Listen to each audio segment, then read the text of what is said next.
ಮನೆ ವಿಚಾರದ ಹೇಳಿ. ಹೌದು ಸರ್, ಎಷ್ಟೋ ಜನ ನೀವ್ ಹೇಳ್ದಂಗೆ ನಾನ್ ಮನೆ ಕಟ್ಟಿಸ್ತಾ ಇದ್ದೀನಿ, ನಂದು 101 ಟೆನ್ಷನ್ ಇರ್ತವೆ. ಬಂದು ನಾನ್ ನಿಂತ್ಕೊಂಡ್ರ ಸಮೇತ ಯಾರನ್ನ ಬಂದ್ರು ಯೂಟ್ಯೂಬ್ ಇಂದ ದುಡ್ಡು ಬರ್ತಾ ಇದೆ, ನೀವ್ ಮನೆ ಕಟ್ಟಿಸ್ತಾ ಇದೀಯಾ? ಒಂದು ಇಲ್ಲ. ಹೆಂಗ್ ಬಂತು ದುಡ್ಡು? ಹೌದು, ದುಡ್ಡು ಹೆಂಗ್ ಬಂತು ಮನೆ ಕಟ್ಸೋದಕ್ಕೆ? ಹಲೋ ನಮಸ್ಕಾರ ಎಲ್ಲ ನನ್ನ ಪ್ರೀತಿಯ ವೀಕ್ಷಕರಿಗೆ. ನಾನು ನಿಮ್ಮ ಪ್ರೀತಿಯ ಮುರಳಿ ಶಿರಾ. ನನ್ನ ಪಕ್ಕದಲ್ಲಿ ಕೂತಿದ್ದಾರೆ ದಿ ಲೆಜೆಂಡ್ ನರಸಿಂಹರಾಜು ಬಳ್ಳಾಪುರ ಅವರ ಮಗ ಚಿದಾನಂದ್ ಅವರು. ಚಿದಾನಂದ್ ಅವರೇ ನಮಸ್ಕಾರ. ಮೊದಲನೇದಾಗಿ ಕೆಲವರೆಲ್ಲ ಹೇಳ್ತಾ ಇದ್ರು, ಅಂದ್ರೆ ಬಳ್ಳಾಪುರಕ್ಕೆ ಬತ್ತೀಯಾ, ಕಾಲಿಡ್ತೀಯಾ, ಬದುಕು ಹೋಗ್ತೀಯಾ, ಇದೆಲ್ಲ ಬರ್ತಾ ಇತ್ತು. ಅದು ಒಂದು ಕಡೆಗಿರ್ಲಿ, ಅದು ಕೆಲವರೆಲ್ಲ ಮಾತಾಡೋದಿದ್ದೇ ಇರುತ್ತೆ.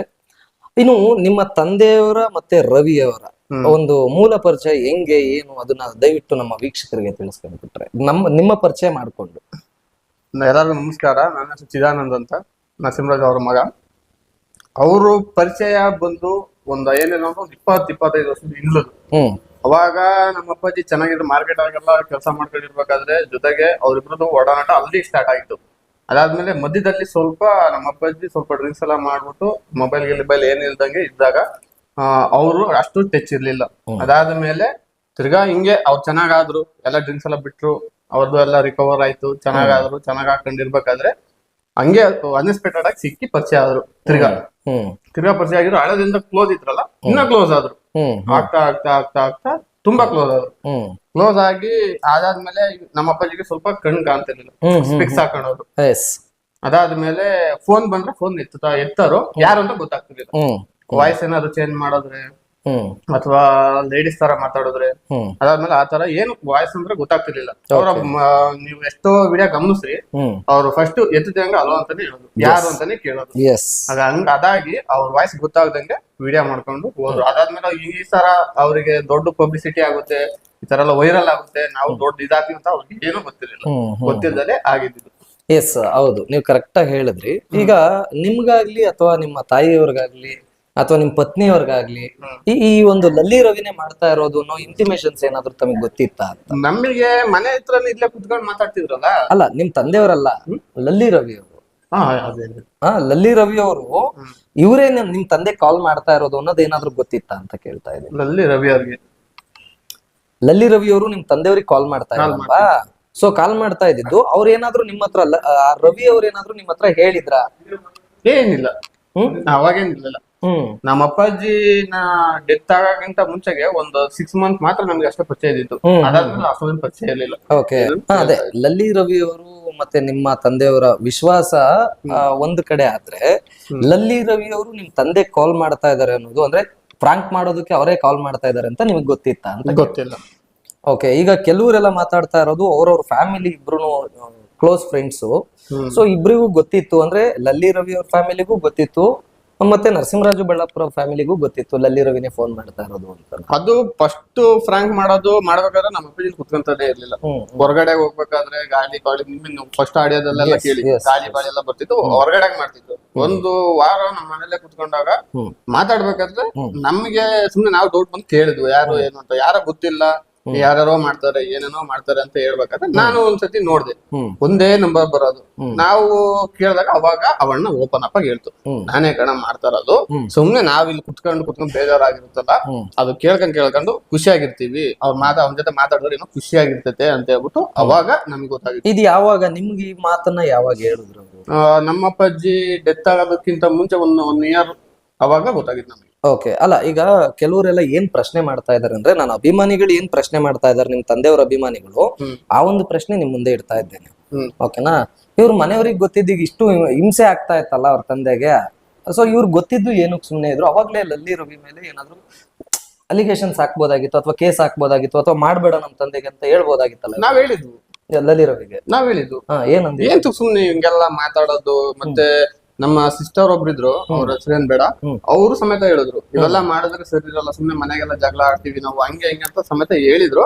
ಬಟ್ ಇದೆಲ್ಲ ಏನು ಆಗಲ್ಲ ಬಿಡಮ್ಮ ಅಂತ ಪಾಪ ಅವರು ಹೇಳಿದ್ರು. ಬಟ್ ಅಂದ್ರೆ ಇವಾಗ ಅದ್ರಿಂದ ಏನು ಪ್ರಾಬ್ಲಮ್ ಅನ್ನೋದಕ್ಕಿಂತ ನಾವು ಜಗಳನೂ ಆಡಿದೀವಿ ಸಮೇತ. ಲಲ್ಲಿ ರವಿ ಮೇಲೆ ನಾವು ಜಗಳ ಆಡಿದೀವಿ, ಇಲ್ಲ ಅಂತ ಹೇಳ್ತಾರೆ, ನಾವು ಆಡಿದ್ವಿ, ಕೇಳಿದೀವಿ ನಾವು, ಏನಕ್ಕೆ ಇವೆಲ್ಲ ಸುಮ್ನೆ ಏನಕ್ಕೆ ಅಂತ ಹೇಳ್ಬಿಟ್ಟು ನಾವು ಕೇಳಿದ್ವಿ. ಅವಾಗ ಅವ್ರ ಏನು ಆಗಲ್ಲ, ನಾವು ತಮಾಷೆ ಮಾಡ್ತಾರದು, ತಲೆ ಕೆಡಿಸ್ಕೊಂಡ್ಬಿಟ್ಟಿರ್ತದೆ ಹೇಳಿದ್ರು ಅಷ್ಟೇ. ಓಕೆ, ಒಟ್ನಲ್ಲಿ ನೀವು ಏನೇನ್ ಮಾಡ್ಬೇಕೋ ನೀವು ಒಬ್ಬ ಮಗ ಆಗಿ ಅದನ್ನೆಲ್ಲ ಮಾಡಿದ್ದೀರಿ. ಅವಾಗ ಕೇಳಿದಿರಿ, ಮಾಡ್ಬೇಡಿ ಸ್ಟಾಪ್ ಮಾಡಿ ಅಂತ ಅಂದಿದ್ದೀರಿ. ಅದಾದ್ಮೇಲೂ ಅವ್ರು ಕೇಳಿಲ್ಲ, ಹಂಗೆ ಹಿಂಗೆ ಅಂತ ನಿಮ್ಮ ಹತ್ರ ಕತೆಗಳು ಹೊಡೆದಿದ್ದಾರೆ. ಹೇಳಿಲ್ಲ. ಎಸ್. ಓಕೆ, ತಾವೆಲ್ಲರೂ ಕೇಳಿಸ್ಕೊಂತಾ ಇರ್ಬೇಕು. ಅಂದ್ರೆ ತಮ್ಮೆಲ್ರಿಗೂ ಕೂಡ ಒಂದು ಕನ್ಫ್ಯೂಸ್ ಅನ್ನೋದು ಇರುತ್ತೆ ಅಲ್ಲ. ಗೊತ್ತಿರ್ಬೋದು, ಗೊತ್ತಿದ್ದು ಈ ತರ ಎಲ್ಲ ಡೌಗಳು ಮಾಡ್ತಾ ಇದಾರೆ ಫ್ಯಾಮಿಲಿಯವರು ಅಂತ. ಮತ್ತೆ ಮನೆ ಬಹಳ ಅದ್ಭುತವಾಗಿ ಕಟ್ಸಿದ್ದಾರೆ ವೀಕ್ಷಕರೇ. ಓಕೆನಾ, ನರಸಿಂಹರಾಜು ಅವರ ಒಂದು ಯೂಟ್ಯೂಬ್ ಅಲ್ಲೋ ಅಥವಾ ಯಾರೋ ಕೊಟ್ಟಿರೋ ದುಡ್ಡಿನಲ್ಲಿ ಮಗ ಕಟ್ಸಿಲ್ಲ ಅಂತ ಅಂದ್ಬಿಟ್ಟು. ಎಸ್, ಈ ಮನೆ ವಿಚಾರದ ಹೇಳಿ. ಹೌದು ಸರ್, ಎಷ್ಟೋ ಜನ ನೀವ್ ಹೇಳ್ದಂಗೆ ನಾನ್ ಮನೆ ಕಟ್ಟಿಸ್ತಾ ಇದ್ದೀನಿ, ನಂದು 101 ಟೆನ್ಷನ್ ಇರ್ತವೆ. ಹತ್ತು ಓಡಾಡ್ಬೇಕು, ಒಬ್ನೇ ಓಡಾಡಬೇಕು, ಒಂದು ಮಾಡಿಲ್ಲ ಅಂದ್ರೆ ಇನ್ನೊಂದು ಆನೆ ತರಿಸ್ತಾ ಇರ್ಬೇಕು, ಬೆಜ್ಜಾಮ್ ಫೋನ್ ಬರ್ತಾ ಇರ್ತವೆ. ಬಂದು ನಾನ್ ನಿಂತ್ಕೊಂಡ್ರ ಸಮೇತ ಯಾರೆಲ್ಲ ಬಂದ್ರು, ಯೂಟ್ಯೂಬ್ ಇಂದ ದುಡ್ಡು ಬರ್ತಾ ಇದೆ, ನೀವ್ ಮನೆ ಕಟ್ಟಿಸ್ತಾ ಇದೀಯಾ? ಯಾ ಯೂಟ್ಯೂಬರ್ ಯಾರು ಕೊಟ್ಟವ್ರು ಸರ್? ನಂದು ಇದುವರೆಗಾಗಿ ನೀವೇ ನೋಡಿದ ಮಟ್ಟಿಗೆ ಒಂದು ಯೂಟ್ಯೂಬ್ ಚಾನಲ್ ಇಲ್ಲ ನಂದು. ಹೌದು ಹೌದು, ಅದು ಮನೆ ತಾನೇ. ನಾನು ನರಸಿಂಹರಾಜ್ ಸಣ್ಣ ಅಫಿಷಿಯಲ್ ಅಂತ ಬರೀ ಇನ್ಸ್ಟಾಗ್ರಾಮ್ ಅಲ್ಲಿ ಯಾರು ಬೇಡ್ಕೊಂಡ್ರು ಅಂತ ಹೇಳ್ಬಿಟ್ಟು ಒಂದೇ ಒಂದು ಸುಮ್ಮನೆ ಚಿಕ್ಕ ಓಪನ್ ಮಾಡಿರೋದು. ಅದ್ ಬಿಟ್ರೆ ನಾನು ಯೂಟ್ಯೂಬ್ ಒಂದೇ ಒಂದು ಯಾವ್ದೇ ತರದ್ದು ಅಪ್ಪಾಜಿ ಹೆಸರಿಕೊಂಡು ಅವ್ರಿಗೋಸ್ಕರ ಮಾಡ್ತಾರದು ಒಂದು. ನಾನು ಬೇಕಾದ್ರೆ ಏನ್ ಬೇಕಾದ್ರೆ ಕೇಳಿದ್ರು ಕೊಡ್ತೀನಿ, ನಾನು ಸಬ್ಮಿಟ್ ಮಾಡ್ತೀನಿ. ಒಂದು ಇಲ್ಲ. ಹೆಂಗ್ ಬಂತು ದುಡ್ಡು? ಹೌದು, ದುಡ್ಡು ಹೆಂಗ್ ಬಂತು ಮನೆ ಕಟ್ಸೋದಕ್ಕೆ? ಇಷ್ಟು ಚಿಕ್ಕ ಏಜು ಹೆಂಗ್ ಬಂತು ದುಡ್ಡು ಅಂತ? ನಾನ್ ದುಡ್ದಿದ್ದೀನಿ ಸರ್. ನಾನ್ HL ಕೆಲಸ ಮಾಡಿದೀನಿ 2-3 ವರ್ಷ. ಅದಾದ್ಮೇಲೆ ಫುಲ್ ಸೇವಿಂಗ್ಸ್ ಮಾಡಿದೀನಿ. ನಮ್ ತಾಯಿಯವ್ರು ನನಗೆ ತುಂಬಾ ಸಪೋರ್ಟ್ ಮಾಡಿದ್ರು. ಏನೇ ಮಾಡಿದ್ರು ಮುಂದೋಗು ಅಂತ ಹೇಳಿ ಅವರು ಹೆಂಗ್ ದಾರಿ ತೋರಿಸಿದ್ರು ಹಂಗ್ ಹೋದ್ರು.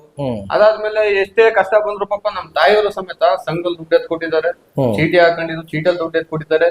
ಅದಾದ್ಮೇಲೆ ನಂದು ಒಂಚೂರು ಎಲ್ಲೆಲ್ಲ ಬರ್ಬೇಕಾಗಿತ್ತು ಬಂತು, ಅದನ್ನೆಲ್ಲ ಸೇರ್ಸಿ ನಾನು ಕಟ್ಟಿಸ್ದೆ. ನಮ್ಮ ಅಪ್ಪಾಜಿ ದುಡ್ಡು 1 ರೂಪಾಯಿ ಸಮೇತ ನಾನು ಹಾಕೊಂಡಿಲ್ಲ. ಅದಾದ್ಮೇಲೆ ನಾನ್ ಯಾರ್ದು ಸಮೇತನು ನಾನ್ ಮನೆ ಕಟ್ತಾ ಇದ್ದೀನಿ, ಅವ್ರ ಆಸೆ ಅಂತೆ ಹಂಗಂತ ವಿಡಿಯೋನ ನಾನು ಮಾಡಿಲ್ಲ.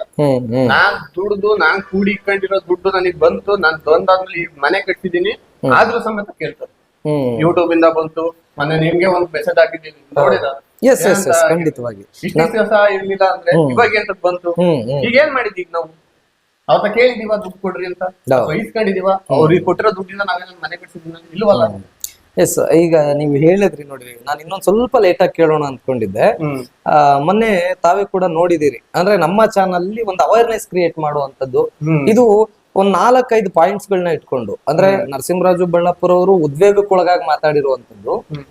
ಅದನ್ನ ಹೊರತುಪಡಿಸಿದ್ರೆ ಲಲ್ಲಿ ರವಿ ಅವ್ರಿಗೆ ಏನ್ ಅವರ ಒಂದು ಚಾನಲ್ ಗಳಲ್ಲಿ ಹಾಕೊಂತ ಇದಾರಲ್ವಾ, ಸೊ ಬೀಪ್ ಹಾಕ್ಬಹುದು. ಯಾಕಂದ್ರೆ ಚಿಕ್ಕ ಮಕ್ಳು ಕೇಳ್ತಾ ಇರ್ತಾರೆ, ಅಪಾರ್ಥ ತಿಳ್ಕೊಂತಾರೆ. ಮತ್ತೆ ತಂದೆ ತಾಯಿಗಳ ಜೊತೆ ಕೂತಿದ್ದಾಗ ಮುಜುಗರ ಒಳಗಾಗ್ತಾರೆ ತಂದೆ ತಾಯಿಗಳು ಅಂತ ಅಂದ್ಬಿಟ್ಟು ನಾವೆಲ್ಲ ಒಂದು ಅವೇರ್ನೆಸ್ ಕ್ರಿಯೇಟ್ ಮಾಡುವಂತ ವಿಡಿಯೋ ಮಾಡಿದ್ವಿ. ಸೊ ಒಂದು ಗ್ಯಾಂಗು ಬರೀ ಅಂದ್ರೆ ಒಂದು 20-25 ಜನ ಫುಲ್ ನೆಗೆಟಿವ್ ಕಮೆಂಟು ಹಾಗೆ ಹೀಗೆ ಅಂತ ಅವರೇ ಪದೇ ಒಂದ್ ಮೆಸೇಜ್ ಗಳನ್ನ ಅವರೇ ಮಾಡ್ತಾ ಇದ್ರು, ಅಂದ್ರೆ ಬ್ಯಾಡ್ ಆಗಿ. ಅದಾದ್ಮೇಲೆ ತಮ್ಮ ಒಂದು ಕಾಂಟ್ಯಾಕ್ಟ್ ನಂಬರ್ ತಗೊಂಡು ತಮಗ್ ಫೋನ್ ಮಾಡ್ತೀನಿ. ಸೊ ಫೋನ್ ಮಾಡಿ ಆ ಒಂದು ಆಡಿಯೋನ ಹಾಕಿದಾಗ ತಾವು ಕೂಡ ನೋಡಿದಿರಿ, ಅದು ವೈರಲ್ ಆಗಿರುವಂತ ಆಡಿಯೋ. ಸೊ ಏನ್ ಅನ್ನಿಸ್ತಾ ಇದೆ ಅಂದ್ರೆ, ಆತರ ಎಲ್ಲ ಮಾಡ್ತಾ ಇದಾರಲ್ಲ. ಈಗ ನಿಮ್ಮ ಬಗ್ಗೆ ಒಂದು ಅಲಿಗೇಷನ್ಸ್ ಕೂಡ ಹಾಕಿರುವಂತದ್ದು. ಈ ಆನಂದ್ ಮಗಂದು ನನ್ಗೆಲ್ಲ ಕೆಲವರು ಪರ್ಸನಲ್ ಆಗಿ ಕಾಲ್ ಮಾಡಿ, ಸರ್ ಅವನು ಏನೋ ಇಸ್ಪೀಟ್ ಆಡಕ್ ಹೋಗೋ ನನ್ ಮಗ, ಅವನು 8,000 ರೂಪಾಯಿ ದುಡ್ಡು ಕದ್ಕೊಂಡು ಹೋಗಿದ್ದ, ಅವನ ಹತ್ರ ನೀವೇನ್ ಮಾತಾಡ್ತೀರಿ, ಹಾಗೆ ಹೀಗೆ, ಅವನ್ದೇನಕ್ಕೆ ಇಂಟರ್ವ್ಯೂ ಮಾಡ್ಬೇಕು, ಇದೆಲ್ಲ ಕೇಳಿದ್ರು. ತಾವು ಕೂಡ ನೋಡಿದಿರಿ, ಮತ್ತೆ ನಾನು ಹೇಳಿದೀನಿ. ಸೊ ಏನ್ ಅನ್ನಿಸ್ತಾ ಇದೆ ನಿಮ್ಗೆ? ಆ ತರದವ್ರಿಗೆಲ್ಲ ಸ್ಪೀಟ್ ಆಡಿ ಗೆದ್ದು ಮಾಡಿರೋಂತ ಯಾರಾದ್ರೂ ಇದ್ರೆ ಕರ್ಕೊಂಡ್ ಬನ್ನಿ ಸರ್, ನಾನೇ ಅವ್ರ ಕಾಲಿ ಬಿಟ್ಬಿಡ್ತೀನಿ. ಯಾಕೆಂದ್ರೆ ನಾನ್ ತಿಳ್ಕೊಂಡ್ಬಿಟ್ಟಿರೋ ಪ್ರಕಾರ, ನಮ್ ತಂದೆ ನಮ್ಗೆ ಹೇಳ್ಕೊಟ್ಟಿರೋ ಪ್ರಕಾರ, ಅದ್ರಿಂದ ಹೋದವರು, ಹುಡುಗಿರಿಂದ ಹೋದವರು, ಅವ್ರು ಯಾರು ಉದ್ಧಾರ ಆಗಿರೋದು ಇಷ್ಟೇ ಇಲ್ಲ. ಎಸ್, ಅಂತದ್ರಾಗೆ ನಾನ್ ಇಸ್ಪೀಟ್ ಆಡೋದು ಅದೆಲ್ಲ ಸುಮ್ನೆ ಏನೋ ಒಂದ್ ಫ್ಲೋ ಅಂತ ತಿಳ್ಕೊಬೇಕಲ್ಲ ಅಲ್ವಾ? ಏಕೆಂದ್ರೆ 8,000 ಕತ್ಕೊಂಡು ಹೋಗೋ ಅಂತದ್ದು ನಮಗ್ ಬಂದಿಲ್ಲ, ಬರಕ್ಕೂ ಆಗಲ್ಲ. ಬೇಕಾದ್ರೆ ನಮ್ಮ ತಾಯಿಯವರು ಇಲ್ಲೇ ಇದಾರೆ, ನಮ್ಮ ವಯಸ್ಸನ್ನು ಸಮೇತ ಕೇಳ್ರಿ, ನಾನ್ ಎಲ್ತಾರು ಅಂತ ಅವ್ರಿಗೂ ಸಮೇತ ಗೊತ್ತು. ಮನೆಯಾಗ ಇಕ್ಕಿರೋ ದುಡ್ಡು ಸಮೇತ ಕೇಳ್ ತಗೊಂಡ್ ಹೋಗ್ತೀನಿ ನಾನು. ಅಂತರಾಗೆ ಸುಮ್ನೆ ಫ್ಲೋ ನಲ್ಲಿ ಏನೋ ಬಂತಲ್ಲ ಅಂತ ಹೇಳಿ ಆತರ ಹೋಗಿ ಸೋತ್ ಬಂದಾನೆ ನನ್ನ. ಅದು ಎಷ್ಟೋ ಜನ ನನಗೂ ಕೇಳೋರೆ, ನಾನು ರಿವರ್ಸ್ ಮಾಡ್ತೀನಿ ಅವ್ರಿಗೆ ಹೇಳ್ತಾ ಇದ್ದೀನಿ, ಅವರು ಬರ್ಲಿ ಸರ್, ಬೇಕಾದ್ರೆ ಬರ್ಲಿ, ಬಂದ್ಬಿಟ್ಟು ಇಲ್ಲಿ ನಿಂತ್ಕೊಳ್ಳಿ, ಹಿಂಗ್ ಆಡಿದೆ ಅಂದ್ರೆ ಇದ್ ಹೆಂಗ್ ಬಂತು ಮತ್ತೆ ಮನೆ, ನಾನು ಡೈರೆಕ್ಟ್ ಕೇಳ್ತೀನಿ. ಅದೇ ಅವ್ರಿಗೆ ಎಲ್ಲ ಹೇಳುವಂತವ್ರಿಗೆ ನೋಡಿ, ಇದೆಂಗ್ ಬಂತು ಅಂತಂದ್ರೆ ಯೂಟ್ಯೂಬ್ ನಿಂದ ನಿಮ್ ತಂದೆಯವ್ರ ದುಡ್ಡು, ನಿಮ್ ತಂದೆಯವರು ಯೂಟ್ಯೂಬ್ ಇಂದನ ಬಂದಿದೆ ಹಾಗೆ ಹೀಗೆ ಅಂತ ಹೇಳ್ತಾರೆ. ಯೂಟ್ಯೂಬ್ ಅಂತ ಬಂದಿದ್ರೆ ತೋರಿಸ್ಲಿ, ನಿಮಗ್ ಗೊತ್ತಿರುತ್ತೆ. ಇಂತಿಂತ ಅಲಿಗೇಷನ್ ಹಿಂಗ್ ಹಾಕಿದ್ರೆ ಯಾವ್ದು ದುಡ್ಡು ಬಂದಿರುತ್ತೆ ಅಂತ ನಿಮ್ಗೆ ಗೊತ್ತಿರುತ್ತೆ. ನಮ್ದು ಮೊಬೈಲ್ ಸಮೇತ ಪಿನ್ ಟು ಪಿನ್ ನಾನು ಕೊಡ್ತೀನಿ ನಿಮ್ಗೆ. ಒಂದು ಯೂಟ್ಯೂಬ್ ಇರ್ಲಿ, ಒಂದ್ ಏನಾದ್ರೂ ಒಂದು ದುಡ್ಡು ಬಂದಿರ್ಲಿ, ಅದ್ರಿಂದ ಒಂದು 50,000 ದುಡ್ಡು ಬಂದಿರೋ ಸಮೇತ ನಾನು ನಿಮ್ಗೆ ಡಬಲ್ ಕೊಡ್ತೀನಿ.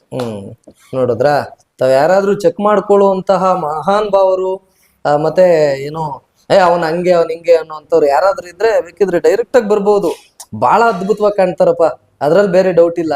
ಬಂದ್ ಯಾರಿಗಾದ್ರೂ ಅಂತ ಕಚಡ ಮನಸ್ಥಿತಿ ಇರುವಂತವ್ರು ಯಾರಾದ್ರೂ ಇದ್ರೆ ಬಂದ್ ಕೇಳ್ಬೋದು. ಸ್ವಂತ ದುಡ್ದು ಕಷ್ಟಪಟ್ಟು ದುಡ್ದಿದ್ದಾರೆ ಅನ್ನೋದು ನಮ್ಗೆ ನೋಡ್ದಾಗ ಗೊತ್ತಾಯ್ತು. ನಮ್ಗೆ ಇಲ್ಲಿ ನೋಡಿದಾಗ ಅಕ್ಕಪಕ್ಕದಲ್ಲಿ ಕೇಳಿದಾಗ ಸೊ ಸರ್ವೇ ಸಾಧಾರಣವಾಗಿ ಪ್ರಾಮಾಣಿಕವಾಗಿ ದುಡ್ದು ಕಟ್ಸಿದ್ದಾನೆ ಹುಡುಗ ಅಂತ ಅನ್ನೋದು ಗೊತ್ತಾಗತ್ತೆ.